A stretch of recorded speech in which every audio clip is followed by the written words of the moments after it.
이 시간에는 있는 자, 없는 자라는 주제를 가지고 주의 말씀을 함께 듣도록 하겠습니다. 교육심리학에서 말하는 피그말리온 효과가 있습니다.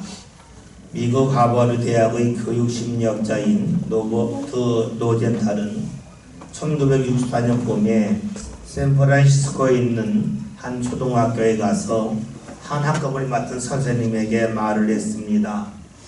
하버드 대학식으로 학습 능력 예측 테스트를 한다고 하면서 앞으로 수개월간 성적이 오를 학생을 산출하기 위한 조사라고 말을 했습니다. 그런데 실제 지능 테스트와 조사는 아무런 관계가 없었습니다. 로젠탈 교수는 무작위로 뽑은 아동 명부를 담임 선생님한테 주면서 앞으로 이 학생들이 수개월 동안 성적이 크게 오를 거라고 말을 했습니다. 그러자 그 선생님은 그 학생들을 바라보면서 놀라운 잠재력이 있겠다 하는 마음을 가졌죠. 그리고 그를 돌보았는데 정말로 수개월이 지났는데 이 학생들의 성적이 놀랍게 향상되었다고 합니다. 그리고 아이들은 많은 관심을 받으면서 더욱더 학교 생활을 즐겁게 했다고 하죠. 이렇게 무언가 기대하면 좋은 결과가 나온다는 것을 피그말리온 효과라고 말합니다. 로젠탈 교수에게 잠재력이 많다는 이야기를 들은 선생님을 생각해 봅시다. 당시 가장 저명한 교육심리학자가 이 학생은 잠재력이 무척이나 많다고 말하는 그 순간에 선생님은 학생을 바라본 시선이 달라졌겠죠. 대단한 학생이구나 하는 마음을 가졌을 겁니다. 그 학생이 무언가 잘하면 역시 그렇지 라는 게 있겠죠. 혹여나 잘하지 못하면 이 학생은 대단한데 내가 좀 잘못 가르친 건 아닐까? 내가 방법을 좀 바꿔봐야 되지 않을까? 하는 마음을 가졌겠지요. 그렇죠. 상대를 인정하면 무언가 잘 되지 않을 때에 상대를 탓하기보다는 나를 돌아봐요. 내가 혹시 잘못한 거 아닌가? 내가 제대로 못 가르친 거 아닌가? 하면서 책임을 자신에게 돌리고 맙니다. 그러면 자연스럽게 상대에게 맞출 수가 있고 상대는 좋은 결과를 얻게 되겠죠. 중학교 때에 학교에서 30분 떨어진 곳으로 소풍을 갔습니다. 소풍 가면 점심시간에 식사를 하고 나면 선생님이 보물찾기 한다고 했습니다. 특정한 지역을 알려주면서 여기 가면 보물이 있다고 말합니다. 희한하게도 보물찾기 할 때는 가다가 제 팔뚝만한 바위를 보면은요 그냥 지나치지 않아요. 저 밑에 뭔가 숨겨놨을 거다 하는 마음을 갖고 돌을 들춥니다. 11세서도 아니고 돌이 가볍기 때문도 아니에요. 돌이 무거운 줄 알지만 혹시 여기에 보물이 있을지 모른다는 마음을 갖고 돌을 듭니다. 보물찾기 하지 않을 때에는 무심코 지나쳤던 돌인데 보물찾기 한다고 하니까 보물이 숨겨져 있다고 하니까 예전에 그냥 보았던 돌이 달리 보입니다. 여러분 그렇지 않습니까? 보물찾기 한다고 할 때에 팔뚝만한 돌을 보고 바위를 보면서 없네? 하고 지나치는 사람은 없을 겁니다. 저 밑에 무언가 있을 거라고 여깁니다. 이렇게 본다면 학교에서 왜 보물찾기를 했는지를 알 수가 있습니다. 그것은 평소에 그냥 지나쳤던 돌과 같은 일을 할지라도 들추어보는 훈련을 하게 하기 위함일 겁니다. 여러분 그렇지 않습니까? 그냥 아무런 생각 없이 지날 때와 보물이 있을 거라고 기대하며 지나칠 때에는 다 다르게 다가옵니다. 이렇게 본다면 보물찾기도 피그말리온 효과와 크게 다르지 아니함을 알 수가 있습니다. 우리가 마주하는 사람을 봅시다. 지금 내 앞에 있는 사람이 나에게 큰 힘이 될 거라고 여기면 그 사람이 어떻게 보이겠습니까? 쉽게 말해서 내가 장사를 하는데 네가 다가온 사람이 앞으로 큰 고객이 될 사람이라고 여기면 그 사람이 어떻게 보이겠습니까? 그렇다고 해서 그 사람이 다 마음에 드는 건 아니에요. 마음에 들지 않은 부분이 있지만 크게 문제가 되지 않아요. 왜냐하면 큰 고객이 될 사람이라고 하는 마음이 나에게 가득 차면 좋지 않은 것도 그냥 보고 넘길 수 있습니다. 이제 사람을 상황으로 바꿔봅시다. 지금 내 앞에 있는 상황이 현실에 내 마음에 들지 않지만 이것이 앞으로 내가 살아감에 있어서 아주 큰 밑거름이 될 거라고 여기면 어떠하겠습니까? 마음에 들지 않을 현실을 탓하겠습니까? 아니면 큰 일을 하는데 기반을 쌓을 기회를 얻었다고 여기며 감사하겠습니까? 피그말리온 효과를 떠올린다면 보물찾기 했던 경험을 생각하면 우리는 어떻게 살아가야 할지를 분명히 알 수가 있습니다. 그렇습니다. 우리가 무언가 기대하는가 기대하지 않는가 혹은 믿는가 믿지 않는가에 따라서 사람의 반응은 달라집니다. 기대하지 않는다면, 믿지 않는다면 우리는 감각적으로 반응을 합니다. 눈을 보고 없으면 없다라고 단정을 짓죠. 마치 보물찾기 하지 않을 때에 돌리를 보면서 아무것도 없네 지나친 것과 같습니다. 그런데 내가 무언가 기대하고 무언가 믿으면 어떻게 되겠습니까? 무언가 보이지 않을 때에 없다라고 단정하기보다는 아직 내가 찾지 못한 것 아닐까 하겠죠. 그래서 팔뚝만한 돌과 바위를 들추는 것처럼 힘든 일도 마다하지 않고 시도하게 됩니다. 오늘 우리는 하나님을 믿고 있습니다. 하나님이 우리를 사랑하셔서 독생자 예수님을 세상에 보내시고 십자가에 못 박히게 하시고 피 흘려 죽기까지 우리를 사랑하심을 믿고 있습니다. 그런데 우리를 살아가면서 이런 마음이 들 때가 있어요. 정말로 하나님이 나를 사랑하시는가? 사랑하시는데 왜 나에게 어려움이 있는가? 내가 왜 이렇게 힘든 일을 경험해야 되는가? 왜 나는 다른 사람처럼 좋은 만남이 내 삶 가운데 밀려오지 않는가? 하는 여러 가지 질문을 하게 됩니다. 왜냐하면 내가 하나님을 믿는다고 하지만 믿지 않는 사람과의 차이를 내 삶 가운데서 뚜렷하게 발견하지 못했기 때문이죠. 믿지 않는 사람과 달리 수요일에 교회에 와서 예배하고 언급을 해요. 시간도 드리고 물질도 사용했어요. 그런데 내 삶이 믿지 않는 사람과 전혀 다른 것 같지가 않아요. 그러면 어떤 마음이 듭니까? 믿음에 대하여 회의가 듭니다. 내가 이만한 시간과 물질을 하나님 앞에 드렸는데 왜 하나님이 나에게 은혜를 주시지 않는가? 통속적으로 말하면 왜 보상해 주지 않는가 하는 마음이 자연스럽게 우리에게 다가옵니다. 이런 우리에게 주님을 주시는 말씀이 본문의 말씀이에요. 10절에는 말씀을 함께 보겠습니다.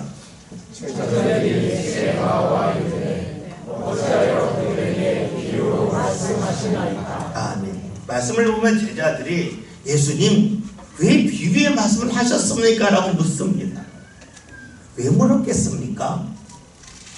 예수님이 비유의 말씀을 하셨는데 그 효과가 되게 좋았다면 이런 질문 하지 않죠. 예수님이 비유로 말씀하셨는데 별 효과가 없었다는 거예요. 별로 좋지 않았다는 거예요. 많은 사람들이 예수님의 말씀을 듣고 감동받고 예수님을 따랐다면 예수님 왜 그렇게 말씀하셨어요? 라고 묻지 않습니다. 그런데 예수님이 비유의 말씀을 하셨는데 사람들의 반응이 냉랭한 거예요. 말씀을 듣고 다 돌아가 버리는 거예요. 제자들이 예수님 왜 비유의 말씀을 하셨습니까? 지금 다른 방법으로 말씀하시지 왜 그렇게 말씀하셨습니까? 라고 묻고 있습니다. 그러면 예수님이 하신 비유의 말씀이 무엇입니까? 오늘 본문 위에 있는 말씀을 보면 씨 뿌린 자의 비유입니다. 어떤 농부가 씨를 뿌렸는데 길가에 떨어진 씨앗은 새들이 와서 먹어버렸고, 돌밭에 떨어진 씨앗은 뿌리를 내렸지만 그것이 깊게 내리지 못해서 어느 날 말라버렸고, 가시밭에 떨어진 씨앗은 뿌리를 내렸지만 자라다가 막혀서 결실맺지 못했고, 좋은 밭에 떨어진 씨앗은 결실맺었는데 100배, 60배, 30배 결실을 맺었다는 말씀입니다. 이 말씀을 듣고 사람들이 다 돌아갔어요. 왜 그랬을런지 우리는 쉽게 알 수 있습니다. 말씀이 너무 평범해요. 사람들은 예수님의 소문을 듣고 왔어요. 대단한 말씀을 하실 줄 알았는데 누구나 다 아는 말씀을 하는 겁니다. 만약에 예수님이 하신 말씀을 듣는 사람이 농부라고 생각해 봅시다. 어떻게 반응했겠습니까? 아, 내가 고작 이런 말씀 들으려고 일 하나 멈추게 여기 왔단 말인가? 다 아는 말씀인데 굳이 이런 말씀을 내가 들을 필요가 있을까 하는 생각까지 않았겠습니까? 더 냉소적인 사람은 말했을 겁니다. 아, 예수는 목수 아들인데, 그리고 나는 농사꾼인데 농사에 대해 내가 더 잘 알지 어떻게 목수의 아들이 더 잘 알아? 하면서 빈정댔을 겁니다.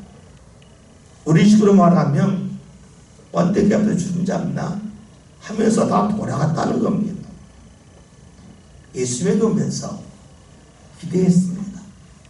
그런데 말씀이 온 사람들의 기대를 충족시키지 못합니다. 그러니까 돌아가는 거예요. 그런데 여러분, 이런 반응이 오늘 우리 시대에는 없겠습니까? 우리들은 매우 흔한 반응입니다. 여러분, 교회 나올 때에, 예배할 때, 말씀 들을 때에 뭔가 특별한 것을 기대하지 않습니까? 내가 예배하고 나면 내 삶 가운데 무언가 특별한 일이 일어났으면 좋겠다는 기대가 있어요. 그런데 그 기대는 번번이 무너집니다. 그러니까 믿고자 하는 마음이 더 이상 강렬하게 들지 않는 거예요. 특별한 것을 기대하고 왔는데 그냥 떠난 사람들을 보고 제자들이 안타까워서 한 말이 어찌하여 비유의 말씀을 하셨습니까? 하는 거예요. 이에 대하여 예수님이 말씀을 하세요. 11절 함께 봅니다. 대답하여 이르시되 천국의 비유를 아는 것이 너희에게는 허락되었으나 그들에게는 아니 되었나니. 아멘. 이 말씀은 예수님이 천국에 대한 비밀을 아는 것이 지금 나와 함께 하고 있는 너희에게는 허락되었지만 이 자리에 없고 말씀을 떠나간 이들에게는 허락되지 않았다는 겁니다. 이 말씀을 이해하려면 다시금 보물찾기를 떠올릴 필요가 있습니다. 보물찾기 하러 나갔는데 팔뚝만한 돌이 있어요. 위를 보았더니 보물이 없는 거예요. 그러니까 말하는 겁니다. 아, 보물이 없다 하고 떠난 사람이 있어요. 또 어떤 사람은 팔뚝만한 돌 위에 보물이 안 보이니까 이 밑에 보물이 있을 줄 몰라 하고 힘들어서 그 돌을 들어서 위치를 보는 사람이 있어요. 쉬운 일이 아니지만 하는 사람이 있습니다. 보물찾기 할 때에 정말로 보물찾겠다는 사람이 있고, 보물찾기니까 하는 신용을 하는 사람이 있습니다. 신용만 하는 사람은 눈으로 안 보이면 없네 하고 갑니다. 정말로 보물찾기 하는 사람은 힘들어도 돌을 듭니다. 그 아래 있을지 모른다고 하는 기대가 있기 때문이지요. 예수님이 전하신 씨 뿌린 자의 비유에 관한 말씀은 보물찾기로 말하면 활동만한 돌과 같습니다. 말씀을 감각적으로 들은 사람은 돌 위만 보는 사람과 같아요. 돌 위에 없는 거예요. 말씀을 들었는데 뭔가 특별한 것이 없는 거예요. 그러니까 어떡합니까? 돌아가자 하고 돌아가는 거예요.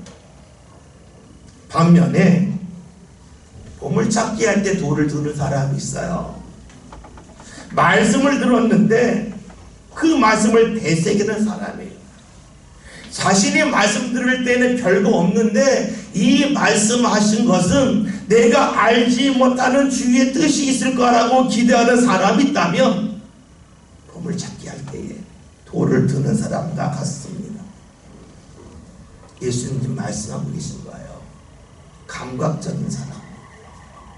보물찾기 할 때에 돌 위에 아무것도 보이지 않는다고 해서 보물이 없다고 떠난 사람은 주의 말씀을 듣고 떠난 사람과 같은데 그들에게는 천국의 비밀이 허락되지 않는다는 것입니다. 천국의 비밀, 다시 말하면 하나님의 인도하심이, 하나님의 은혜를 말하는데 감각적인 사람은 그것을 경험할 수 없다는 겁니다. 다시 봅시다. 말씀을 듣고 돌아간 사람들이 있습니다. 돌 위에 보물이 없다고 돌아간 사람이 있습니다. 어떤 사람입니까? 감각을 믿는 사람이에요. 내 감각과 내 판단을 믿는 사람이에요. 이를 절대화하는 사람이에요. 그리고 그런 사람은 예수님을 멀리합니다. 이제 예수님의 말씀을 이어가세요. 12절에는 말씀을 봅니다.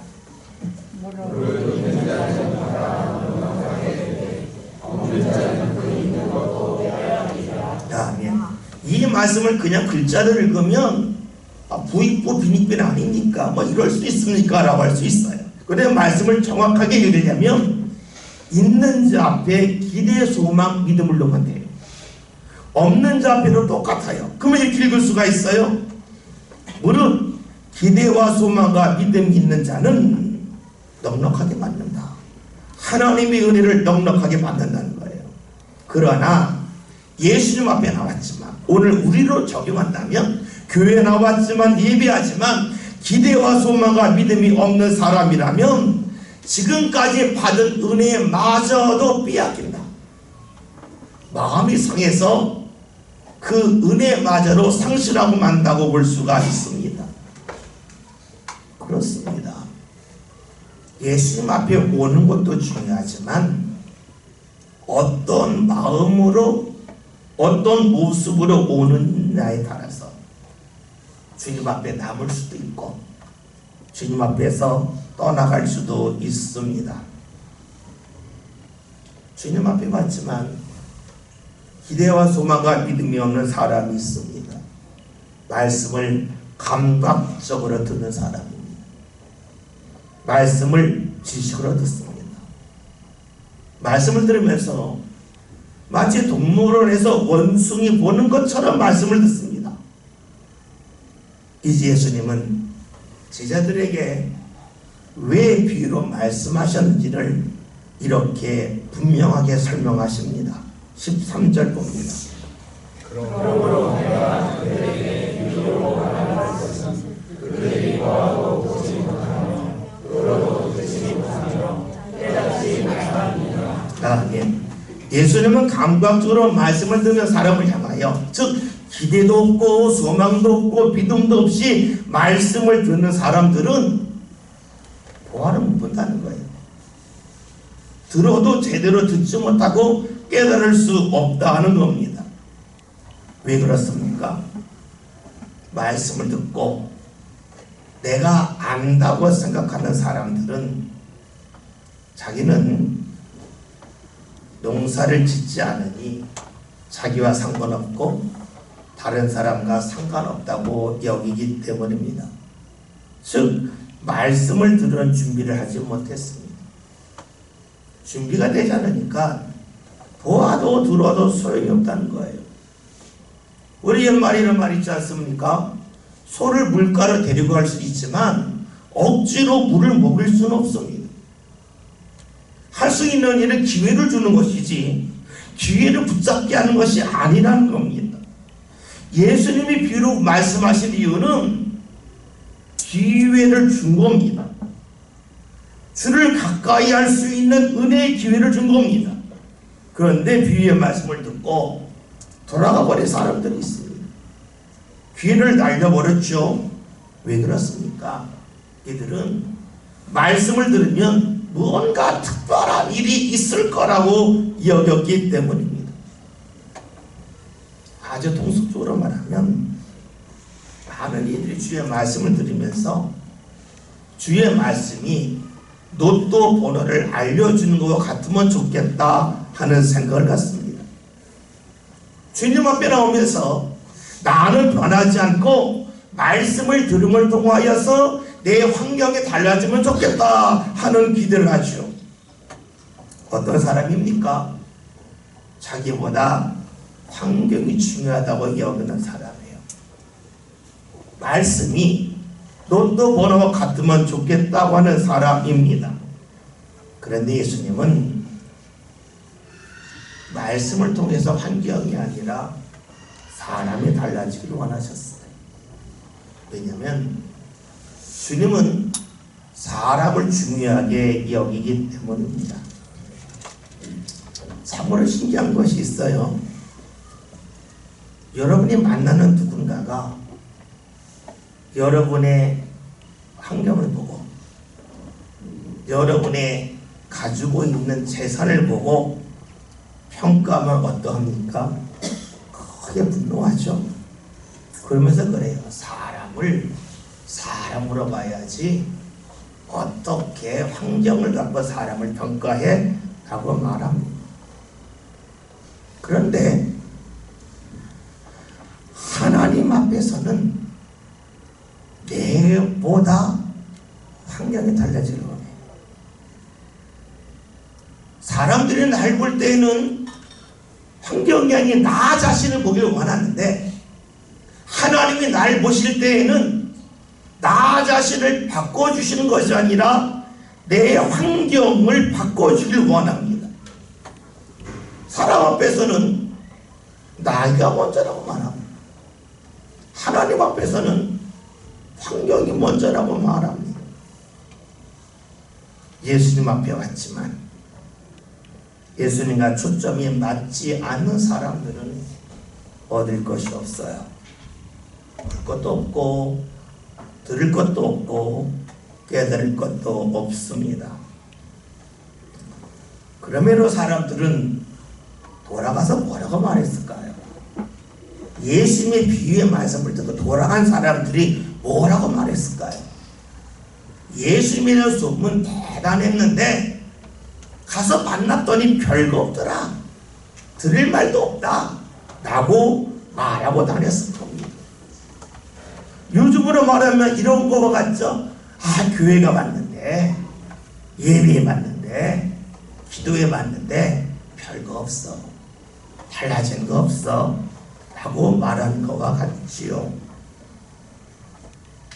나의 잘못됨에 대해서 내가 하나님 앞에 나올 때에 기대도 없고 소망도 없고 믿음이 없이 나왔음을 전혀 돌보지 않는 모습과 같습니다.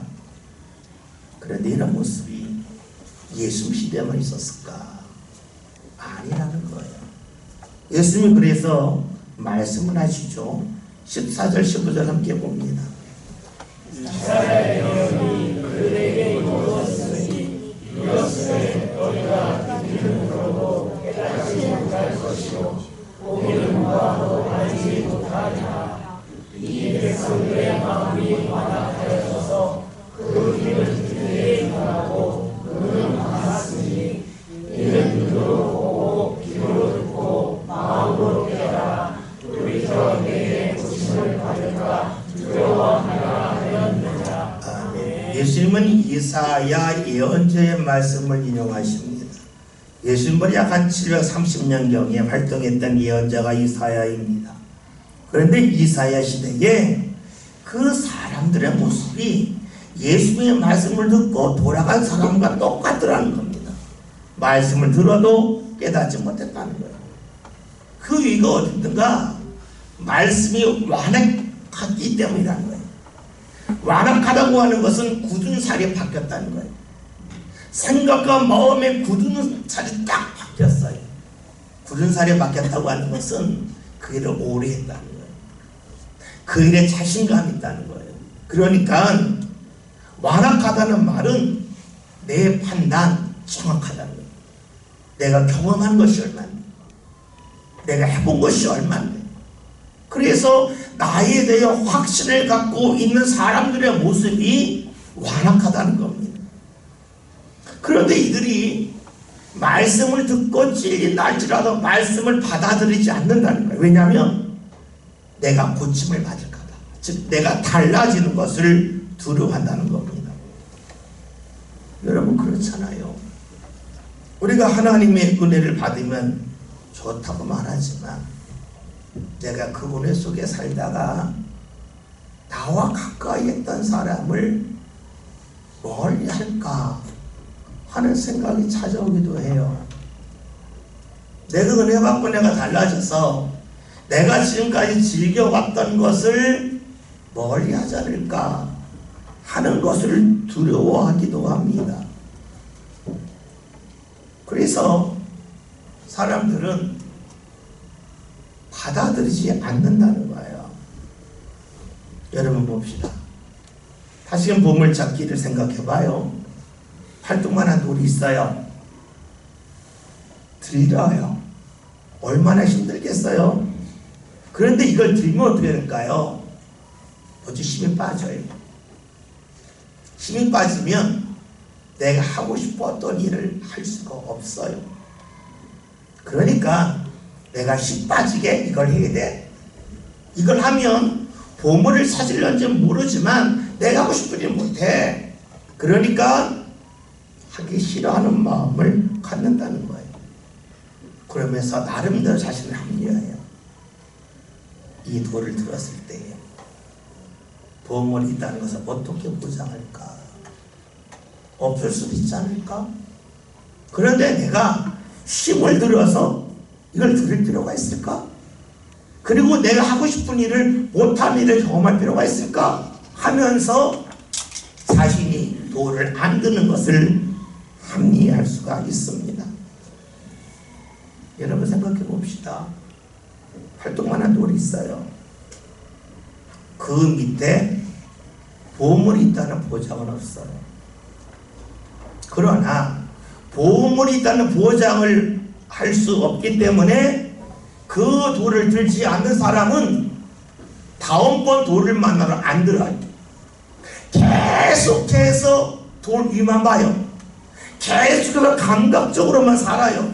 그리고 말하죠. 보물 없다 라고 말합니다. 돌을 드는 사람은 힘이 들어요. 들었는데 보물이 없을 수 있어요. 그러나 든 사람은 다음에 또 들어요. 또 들어요. 그리고 어느 순간에는 보물을 찾습니다. 신앙으로 말하면 이런 거예요. 내가 어려움을 두고 하나님 앞에 기도했어요. 내가 원하는 일을 주께서 이루어달라고 간절히 기도했어요. 돌을 들 때 힘든 것처럼 힘써 기도했어요. 그런데 내가 원하는 대로 하나님 응답해 주면 얼마나 좋아요. 그 보장이 있으면 다 하죠. 근데 보장은 없어요. 그리고 했어요. 그런데 안 됐어요.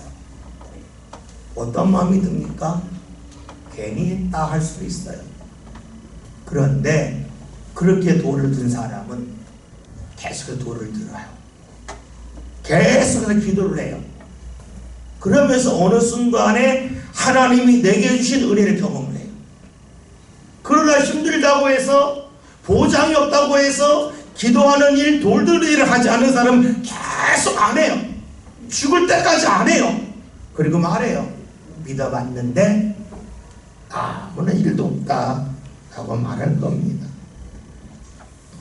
여러분, 돌을 안 들이면서 합리할 수 있는 것처럼 내가 하나님 앞에 기도하지 아니하면서 합리할 수도 있습니다. 근데 여러분 생각해 보십시오. 내가 기도하지 않고 내 감각적으로 살면서 하나님의 은혜를 기대한다면 이런 거예요. 내가 하나님을 다 안다는 거예요. 근데 좀 더 냉정하게 보면 내가 하나님을 다 아는데 뭘 하나님을 믿을까? 라고 하는 질문도 하게 됩니다.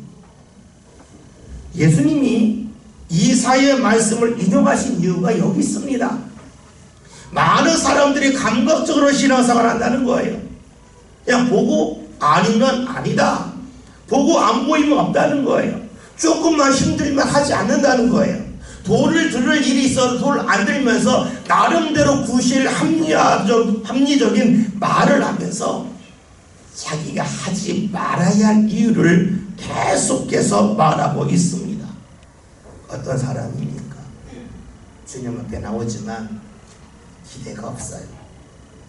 소망도 없어요. 믿음도 없습니다. 결국 떠나가고 맙니다. 그러나 기대가 있는 사람, 소망 있는 사람, 믿음 있는 사람은 지금 보이지 않을 때에 없다고 말하지 않아요. 내가 아직 찾지 못했다, 발견하지 못했다라고 여겨요. 그래서 주님이 그런 제자를 말씀하시는 게 16절에 함께 봅니다. 그러나 너희 눈은 보므로 너희 귀는 들음으로 복이 있도다. 이 말씀 우리가 좀 더 쉽게 읽으려면 여전히라고 하는 글자를 넣으면 돼요. 그러나 너희 눈은 여전히 봄으로 너희 귀는 여전히 들음으로 복이 있다는 거예요. 다시 말하면 주의 말씀을 들었는데 무슨 말씀인지 모르겠어요. 왜 이런 말씀을 하시는지 이해가 안 돼요. 그래서 떠나는 사람이 있고, 그럼에도 여전히 주님 앞에서 주를 바라보는 사람이 있고, 그럼에도 불구하고 여전히 주의 말씀을 듣는 사람이 있어요. 주께서 주시는 말씀이 이런 말씀이에요. 너희가 이해할 수 없는 말씀 들었지. 무슨 말씀인지 도저히 납득하지 못하겠지. 그런대로 여전히 나를 바라보고 여전히 나의 말을 듣는 너희가 복이 있다는 겁니다. 여러분 그렇잖아요. 예수님이 씨 뿌린 자의 비유에 관해 말씀하실 때 사람들이 그랬을 거예요. 왜 뜬금없이 이런 말씀하실까? 목수의 아들이 왜 농사 짓는 것을 이야기할까 하면서 사람들이 떠나가지 않았겠습니까? 그런데 예수님을 바라보면서 저 말씀하실 때에는 무언가 이유가 있을 터인데 그 뜻을 내가 알지 못한다. 나의 무능을 인정하면서 주의 말씀을 더 들으면, 주를 더 가까이 하면 주님이 말씀하신 이유를 알 수 있겠다고 여기서 여전히 주님 앞에 있는 사람들이 있어요. 제자들이에요. 주님이 말씀하세요. 너희는 여전히 나를 보고 있구나. 이해할 수 없어도, 납득할 수 없어도 여전히 네 앞에 나오고 여전히 나의 말을 듣구나. 그런 너희가 복이 있다고 말씀하고 있습니다. 몰라서 예수님을 탓하며 떠날 수도 있어요. 그런데 모르는 것을 가지고 내가 부족해서 모르는구나, 내가 주님 앞에서 너무너무 부족해서 모르는구나 하면서 그 자리를 지키는 사람이 있습니다. 보물찾기로 말하면 돌리를 아무리 뚫어잡아도 보물이 안 보여요. 그러니까 떠날 수도 있고, 에이 그만 보고 보라면 들춰보자. 보이지 않는 데 있을 터인데 내가 막 힘써봐야지 하면서 돌을 두는 사람이 있습니다. 누구입니까? 기대가 있고 소망이 있고 믿음이 있는 사람입니다. 누가 떠나갑니까? 기대도 없고 소망도 없고 믿음도 없는 사람. 내가 보는 것이 완벽하다고 여기는 교만한 사람입니다. 예수님은 오를수록 더욱더 주를 찾는 사람을 향하여 복이 있다고 말씀하십니다. 그러면 예수님은 왜 이런 말씀을 하셨을까요? 그 이유는 예수님이 그렇게 사셨기 때문입니다. 예수님은 세상에 의인이 아니라 죄인을 부르기 위하여 오셨습니다. 죄인을 부르기 위해 왔다고 하는 것은 죄 지으면 다 좋다 이것이 아니에요. 사람들이 볼 때 죄인이라고 아무 쓸모없는 사람이라고 손가락질 하지만 그 사람을 가까이 보면 그 사람과 가까이 하면 그에게 좋은 믿음 하나 있을 거다. 그러면 그 믿음 가지고 내가 하나님 앞에 나가서 하나님 이 사람 좋은 거 있어요. 이 사람 믿음 있어요. 그러니까 품어주세요 라고 말씀하시려고 하셔야 되는 것인 거예요. 그렇죠. 예수님은 처음 봐서 의로운 게 없네, 잘난 게 없네 포기하시는 게 아니에요. 지금 못 보면 내일은 볼 수 있겠지. 오래 못 보면 5년에 지나면 볼 수 있겠지. 건강할 땐 볼 수 없지만 아프면 볼 수 있겠지. 일이 잘 될 때는 볼 수 없지만 일이 잘 안 되고 힘들면 그때는 믿음을 볼 수 있겠지. 주께서 그런 마음을 갖고 계속해서 우리와 함께 하셨다는 겁니다. 보물찾기로 말하면 돌 위에 보물이 없지만 밑바닥 들어보면 보물이 있지 않을까 하는 심정으로 우리를 보고 계시고 그런 우리를 찾으시러 세상에 오셨다는 것이지요. 오늘 말씀 제목이 있는가 없는가예요. 똑같이 말씀을 들었지만 이해되지 않는다고 떠나는 사람이 있고 그 자리에 있는 사람이 있어요. 차이가 어디 있습니까? 기대가 있고 소망이 있고 믿음이 있느냐, 아니면 기대도 없고 소망도 없고 믿음도 없느냐의 차이입니다. 오늘 우리가 주의 전에 나왔습니다. 여러분 몸은 나왔는데 여러분의 마음은 어디 있습니까? 여러분의 마음에 무엇이 있습니까? 주님 전에 나오면서 기대도 있고 소망도 있고 믿음이 있는 가운데 주의 전에 나오셨습니까? 아니면 몸은 왔지만 기대도 없고 소망도 없고 믿음도 없고 그냥 나오셨습니까? 여러분 주님께서 누구에게 복이 있다 하십니까? 기대도 있고 소망도 있고 믿음도 있는 사람입니다. 그런 사람은 잘 보이지 않아도 끝까지 주를 바라볼 수가 있고 주님을 붙잡을 수 있기 때문입니다. 예수님은 우리를 바라보실 때에 끝까지 보십니다. 그 예수님이 오늘 우리와 함께 하실 때에 우리도 끝까지 주를 바라볼 수 있습니다. 예수님을 가까이 하는 가운데 저와 여러분들 삶 가운데 기대가 있고 그리고 소망이 있고 믿음 있는 가운데 주를 바라봅시다. 여전히 주를 바라봅시다. 내가 원하는 일이 이루어지지 않는다 할지라도 여전히 주를 바라봅시다. 그런 오늘 말씀처럼 너희 눈은 여전히 봄으로 너희 귀는 여전히 들음으로 복이 있다고 하신 말씀이 오늘 저와 여러분들 삶간에 다가오는 주의 말씀 될 수 있기를 주의 이름으로 기원드립니다. 기도합니다. 살아계신 하나님, 우리가 주님 앞에 나오면서